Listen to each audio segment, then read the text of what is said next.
Berarti yang Allah itu bukanlah huruf alif, lam, lam. Yang Allah itu yang enggak ada. Yang Allah itu yang kosong itu yang Allah. Kalaulah Allah itu yang kosong yang tidak ada, apa maknanya?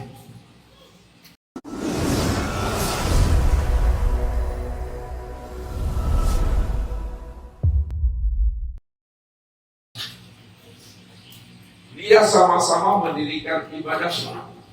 Cara berdirinya sama, cara rukuknya sama, nggak berbeda.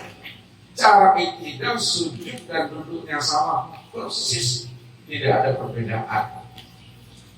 Walaupun cara berdiri, rukuk, iktidal, sujudnya sama, tidak berbeda. Namun apa kata Rasul kepada kita? Kualitas ibadah mereka berdua itu keobannya seperti langit dengan bumi. Bayangkan itu.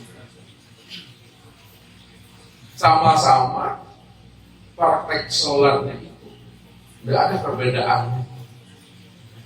Tapi kualitasnya, mutunya bagaikan langit dengan bumi, tidak pernah berubah. Itu maksudnya ada ibadahnya itu dikatakan ibadah ritual. Tidak ada ruhnya, tidak ada jiwanya. Dan satu lagi ibadahnya itu ada ruh dan jiwanya. Itulah ibadah yang mengenal. Makanya wajib kita ini memahami agama itu dengan baik. Kalau kita betul-betul ibadah kita itu termasuk ibadah yang diterima. Ini yang pertama yang dikatakan agama. Yang kedua, mana yang dikatakan dengan makrifat? Yang dikatakan makrifat ini, kita bisa membedakan mana yang kodim, mana pula yang baharu. Ya. Siapa yang menyembah dan siapa pula yang disembah. Mana yang kodim dan mana pula yang baharu. Siapa kholik, siapa makhluk, siapa hamba, siapa Tuhan. Kalau kita sudah mengenal yang kodim dan yang baharu, nah itulah disebut namanya kita makrifat. Tapi kalau tidak tahu kita mana yang kodim, mana yang baharu, siapa yang menyembah, siapa yang disembah, tidak tahu kita, belum dikatakan namanya makrifat. Sebab apa? La sholata illa bi ma'rifatillah. Belum dikatakan sholat kalau kita belum mampu membedakan yang kodim dengan yang baharu. Belum dikatakan benar sholatnya kalau kita tidak tahu siapa yang menyembah dan siapa pun yang disembah.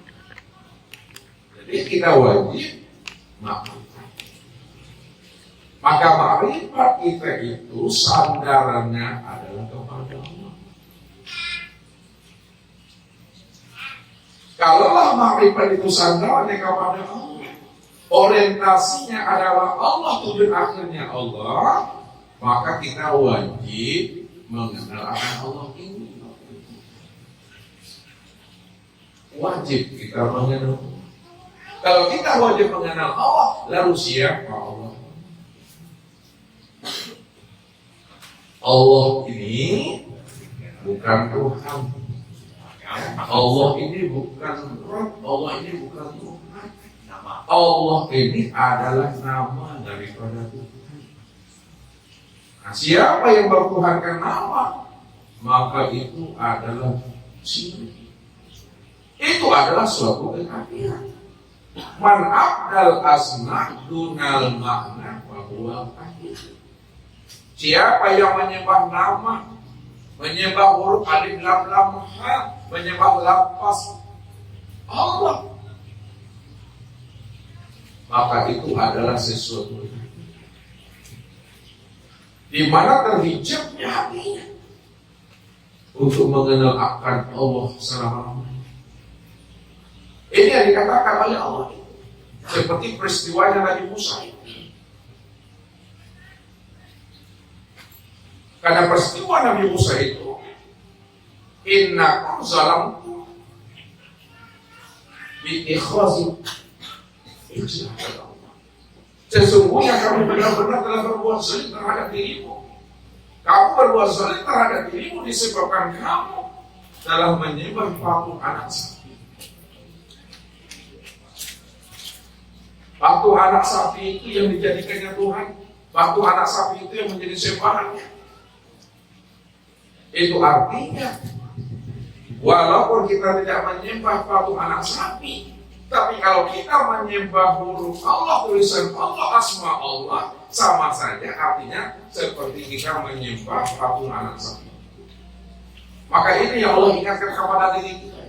Wa minan nasi may ya'budullaha ala harfi.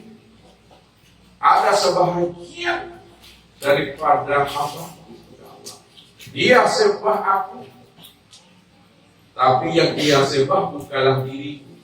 Yang dia sembah bukanlah aku, tapi yang dia sembah adalah namaku, tulisan Allah, lafaz Allah. Apakah lafaz Allah, tulisan Allah ini yang Allah, ini yang Tuhan? Kalau lafaz Allah ini kita katakan Tuhan, kaligrafi yang ditempel di masjid dan musola itu kita akan roh kita. Lalu itu yang kita tanamkan ke dalam akal kita, itu yang kita masukkan ke dalam pikiran kita, itu pula yang kita hunjamkan ke dalam kolbu kita. Berarti kita selama ini telah menjadikan tulisan Allah, lafaz Allah, huruf Allah menjadi berhala dalam hati dan pikiran kita. Maka setiap ibadah dan ketaatan yang kita lakukan sampai habisnya usia umur kita itu, rupanya ibadah dan ketaatan kita menjadi batu licin saja bagi diri kita. Disebabkan karena kita kafir, tidak mengenal akan siapa yang kita sembah.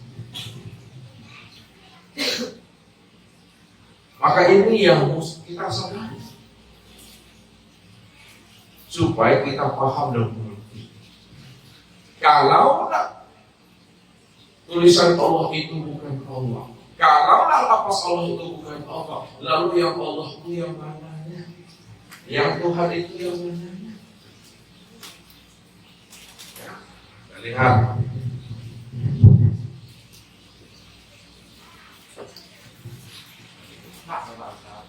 Jadi lafaz Allah, tulisan Allah itu bukan Allah. Ya, ini lafaznya. Kalau lafaz ini bisa diterjemahkan, lafaz Allah bisa diterjemahkan, namun Allahnya tak bisa diterjemahkan. Ya. Kalau lafaz Allah diterjemahkan, karena lafaz Allah itu disebut namanya Ismul Al-Azam atau Ismul Zat, nama bagi zat. Bahkan nama Ismul Zat itu, yang Allah itu, itulah nama keagungan nama Tuhan itu. Hal ta'lamu lahu samiyan. Adakah nama yang lebih agung lagi?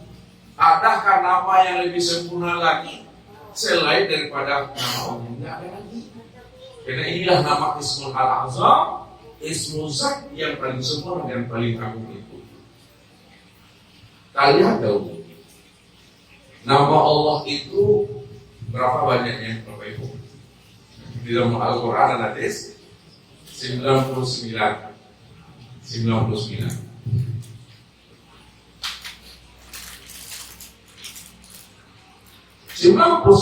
nama Allah itu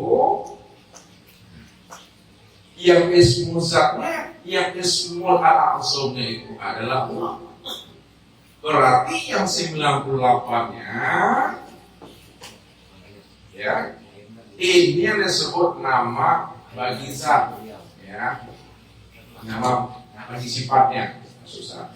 Ini nama bagi sifat, sedangkan Allah itu nama bagi zatnya. Bagaimana cara kita memahaminya? 98 itu nama bagi sifat Allah, sedangkan Allah itu nama bagi zatnya. Kalau kita sebut namanya Ar-Rahman dan Ar-Rahim, Ar-Rahman itu pengasih, Ar-Rahim penyayang. Nah, siapa pengasih dan penyayang? Pengasih dan penyayang itu dia adalah Allah. Kita sebut namanya Ar-Razzaq, pemberi rezeki. Siapa yang memberi rezeki? Yang memberi rezeki itu adalah Allah. Kita sebut namanya Malik, kita sebut namanya Al-Muhaimin, kita sebut namanya Al-Ghafar. Siapa yang pengampun, siapa yang raja? Yang raja dan pengampun tidak lain adalah Allah. Itu maknanya. Apabila kita telah menyebut nama Allah, maka semua nama itu sudah terhimpun ke dalam ini. Nah, inilah letaknya dikatakan Ismul Zat atau Ismul Al-Azam namanya. Bahwa 98 nama sifat itu sudah ada di dalam nama Allah. Nah, itu yang dikatakan oleh Allah, hal ta'lamu lahu samiyyan. Adakah nama yang lebih agung lagi selain daripada dirimu? Tidak ada, karena itu yang paling sempurna. Itu yang pertama, kita lihat kesempurnaannya lagi dari sisi lafaznya. Allah itu terdiri daripada huruf lam, alif, lam, ha. Kalaulah huruf Allah terdiri daripada huruf alif, lam, ha, ya, sekiranya kita buang huruf alif ini, kita buang huruf alifnya, maka menjadi lillah maknanya. Lillah bagi Allah, ya, lillahi ma fis samawati wal ardh. Kepunyaan Allah lah, bagi Allah lah langit dan bumi itu. Yang kedua, kita buang lagi huruf lam awalnya, maka menjadi maknanya lahu. Lahu ma fis samawati wal ardh. Miliknya langit dan bumi itu. Kemudian kita buang lagi huruf lam akhirnya menjadi hu. Hu wal awalu wal akhiru wal zahir wal batin. Kita hilangkan lagi huruf ha-nya. Apa lagi maknanya? La sautun wala harfun bil haqqi ila Allah. La sautun wala harfun bil haqqi ilallah. Tidak ada lagi suara, tidak ada lagi namanya huruf dan kata bil haqqi, yang sebenar-benarnya yang ada hanya Allah semata. Berarti yang Allah itu bukanlah huruf alif, lam, yang Allah itu yang enggak ada. Yang Allah itu yang kosong itu ya Allah. Kalaulah Allah itu yang kosong yang tidak ada, apa maknanya? Apakah maknanya betul-betul tidak ada? Walaupun dia dikatakan namanya kosong, walaupun dia dikatakan namanya tiada. Kosong dan tiada itu disebut nama Arabnya adalah batin. Batin bukan berarti tidak ada, tapi dia belum bisa dilihat.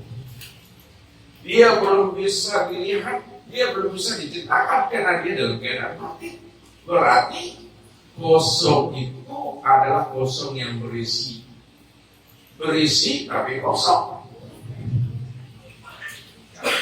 Dia kosong tapi berisi, dia berisi tapi kosong. Contoh, ini air.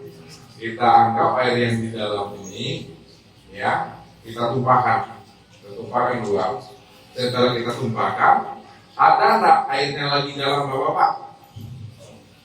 Tidak ada ya? Ada enggak airnya lagi? Setelah satu tumpahkan airnya? Tidak ada. Kalau tidak ada airnya, setelah kita salin, kita tumpahkan ke tempat yang lain, namun yang kosongnya ada enggak? Yang kosongnya ada atau tidak? Ada. Yang kosong itu yang sebenarnya ada. Makanya segala yang ada itu hakikatnya tidak ada. Kenapa segala yang ada hakikatnya tidak ada? Karena segala yang ada itu terbit adanya karena dari yang kosong ini. Ya, tangan Ustaz ini kosong. Dari kosong ini muncul ya. Walaupun ini ada, hakikatnya ada ini adalah tiada. Kosong nih, kosong muncul lagi. Ya kan? Itu artinya yang kosong itu wujud yang sebenar ada. Wujud yang sebenar ada itu yang dikatakan namanya Allah, yang disebut nama Tuhan. Apa beda Allah dengan Tuhan? Lalu apa Tuhan itu bagi Allah? Tuhan itu bagi Allah, Tuhan itu adalah identitasnya. Tuhan itu adalah pangkatnya. Tuhan itu adalah derajatnya atau statusnya. Itu maksudnya status Allah itu, derajat Allah itu, pangkat Allah itu, itulah dia katakan sebagai Tuhan. Makanya dia tidak bisa diterjemahkan, tidak bisa diartikan. Bagaimana kita akan menerjemahkan dan mengartikan sesuatu yang kosong? Tidak ada. Makanya yang bisa kita terjemahkan, yang bisa kita artikan itu adalah lafaz Allah ini ya. Apa makna lafaznya? Dari mana lafaz Allah itu muncul? Lafaz Allah itu asalnya daripada kalimat ilah. Lafaz Allah itu dari kalimat ilah. Kalau lafaz Allah itu dari kalimat ilah ya, lalu apa maknanya? Maknanya itu adalah mengherankan, menakjubkan. Yang mengherankan itulah ya Allah, yang menakjubkan itulah ya Allah, yang tak masuk akal itulah ya Allah sebenarnya, yang membuat kita itu terheran-heran. Artinya Allah, yang membuat kita tidak menerima, yang tak menerima itu ya Allah. Ini yang kosong, berisi tapi kosong ya. Ini. Namun kalau kita mengatakan yang Tuhan itu kosong, sebenarnya Tuhan itu bukan kosong. Tuhan itu dibalik yang kosong itu yang Tuhan. Kosong dibalik kosong, dia Tuhan itu kosong, dibalik kosong itu yang Tuhan. Kalau kita paham bahwa Tuhan itu kosong dibalik kosong, sebenarnya Tuhan itu bukan kosong di balik kosong, tapi Tuhan itu adalah rahasia kosong di balik kosong. Paham kita itu bahwa Tuhan itu adalah rahasia kosong di balik kosong. Sebenarnya Tuhan itu bukanlah rahasia kosong di balik kosong, tapi Tuhan itu adalah hakikat rahasia kosong di balik kosong. Sehingga Bapak Ibu diam saja Bapak Ibu. Diam itu yang Tuhan. Ketika Bapak Ibu diam, itu sebenarnya juga belum Tuhan. Tuhan itu juga dikatakan diam yang Tuhan itu. Bisa Bapak Ibu mikirkan itu? Ini bahasa orang gila ya. Iya. Inilah bahasa orang yang gila, tidak bisa diterjemahkan, tidak bisa diceritakan. Yang botak apalagi kita ini buatnya. Makanya tinggi pun ilmu kita, cerdas pun dan brilian pun Bapak kita, tidak akan pernah mampu menggapai, menceritakan dan menganalisa siapa Tuhan itu sebenarnya. Karena akal ini hanya mampu dia memandang yang nyata-nyata saja, yang wujud-wujud saja. Di balik yang nyata, di balik yang wujud, di balik yang sahih, akal ini tidak akan pernah bisa mampu memahaminya. Yang tidak mampu memahaminya itulah di balik itulah yang Tuhan itu. Maka cukup dipahami Bapak Ibu, cukup dimengerti. Kalau kita sudah paham, kita sudah mengerti, maka disitulah duduknya kita memahami Tuhan. Lalu bagaimana supaya bisa dikenal? Bagaimana supaya dia bisa nyata dan wujud? Tentu Allah itu bertajalli dia Bapak Ibu. Allah itu betul-betul dia akan memperkenalkan dirinya kepada kita.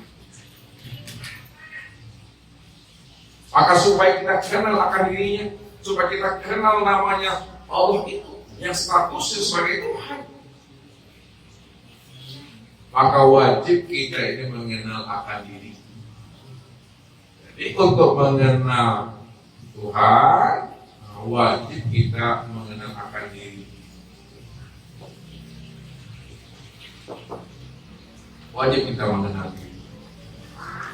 Kenapa mengenal Tuhan yang bernama Allah itu mesti mengenal diri? Siapa diri kita ini yang sebenarnya? Ini yang dikatakan oleh Allah tentang rahasia diri kita. Al-insanu sirri wa ana sirri.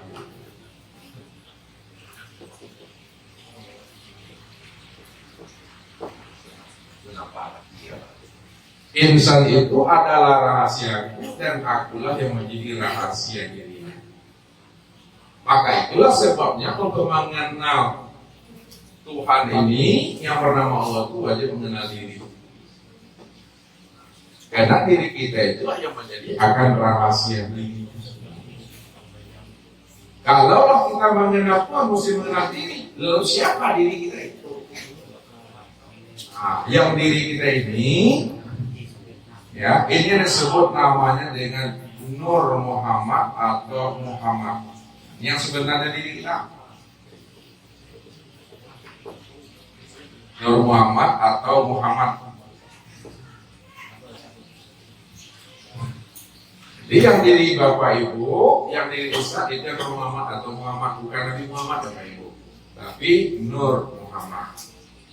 Jadi kalau kita berbicara tentang Muhammad, tentang Nur Muhammad, bahwa Nur Muhammad atau Muhammad itu seperti pedang yang bermata dua. Pedang yang bermata dua, ke atasnya dia kodim, ke bawahnya dia baharu. Ke atas kodim, ke bawahnya dia baharu.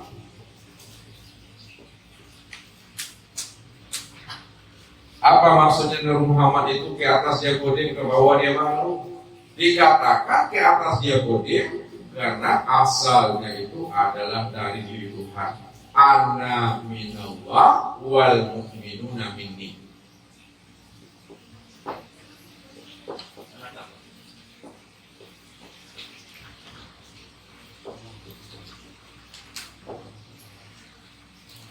Diriku, aku langsung daripada Tuhan.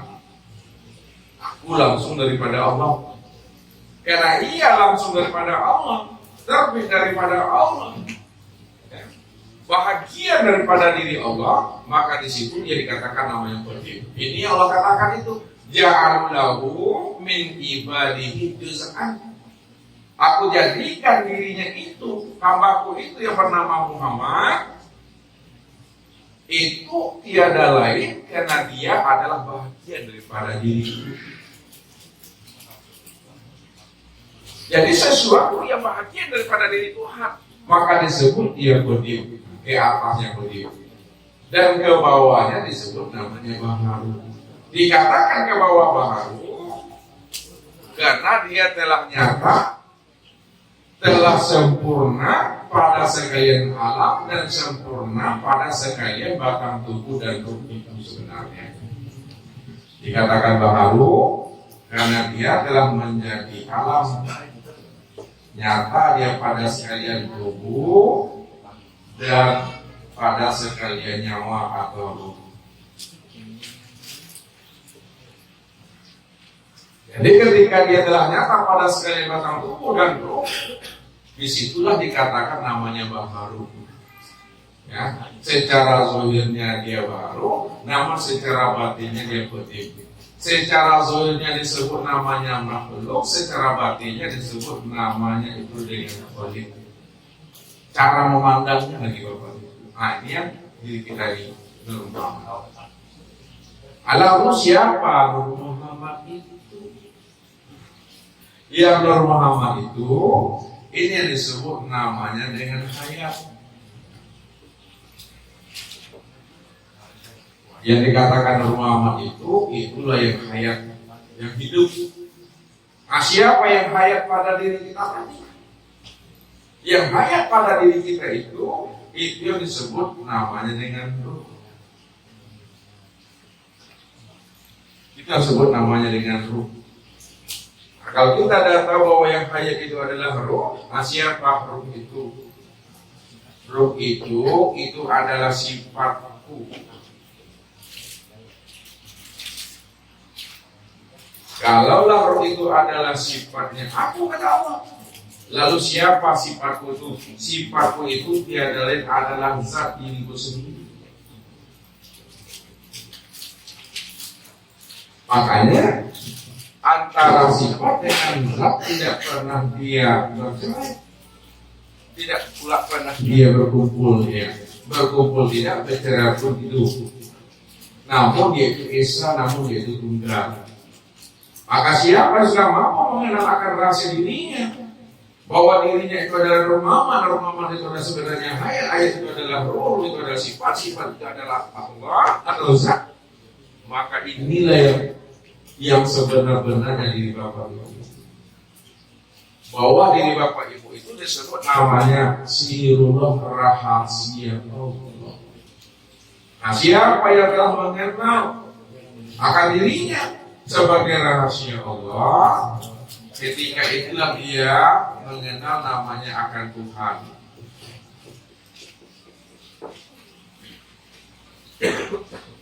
Siapa yang telah mengenal dirinya, disitulah dia mengenal akan Tuhan. Nah, itu maksudnya man arafa nafsahu faqad arafa rabbahu. Man arafa nafsahu faqad arafa rabbahu. Siapa yang mengenal akan dirinya, maka sungguh dia telah mengenal akan Tuhannya. Kalau kita sudah mengenal akan Tuhan pada diri, maka ketika itulah diri kita akan binasa. Siapa yang telah mengenal akan Tuhan, pasti dirinya itu binasa atau mati, atau disebut namanya hancur. Ini dikatakan man arafa rabbahu fasadal jasad. Man arafa rabbahu fasadal jasad. Siapa yang telah mengenal akan rohnya, maka hancur binasalah dirinya, tiadalah dirinya. Apa maksudnya? Siapa yang telah mengenal Tuhan hancur binasa dirinya? Maksudnya, kalaulah kita ini ya sudah tahu kita bahwa yang Tuhan itu dialah yang bersifat wujud.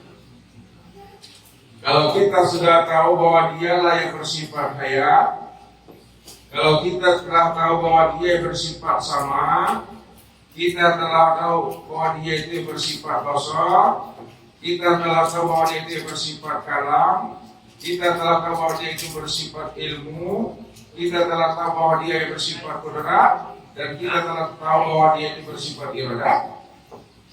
Maka ketika itulah diri kita itu betul-betul tiada. Nah, kalau Allah yang bersifat wujud, rupanya kita ini bersifat tiada. Bersifat tiada. Kalau Allah bersifat hayat, disitulah kita sadar bahwa diri kita ini bersifat mati. Kalau Allah bersifat sama, disitulah kita sadar bahwa diri kita ini bersifat tuli. Kalau kita dah sadar bahwa Allah itu bersifat basar, disitulah kita paham bahwa kita ini bersifat buta. Kalau kita dah sadar bahwa Allah itu adalah kalam, disitulah kita tahu kita itu bersifat bisu. Kalau kita tahu bahwa Allah itu yang bersifat ilmu, disitu pula lah kita mengerti bahwa kita ini bersifat bodoh. Kalau kita tahu bahwa Allah itu bersifat kudrat, disitulah kita paham dan mengerti kita ini bersifat lemah. Kalau kita dah tahu bahwa Allah itu bersifat iradah, disitulah kita bisa paham dan mengerti kita ini bersifat apa.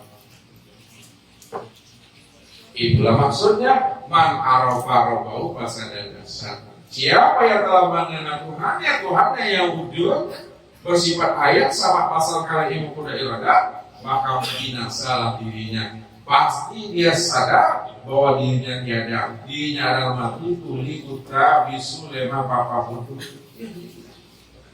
Ini yang disebut namanya diri yang la haula wala quwwata illa billah. Tak ada daya upaya kita lagi di situ.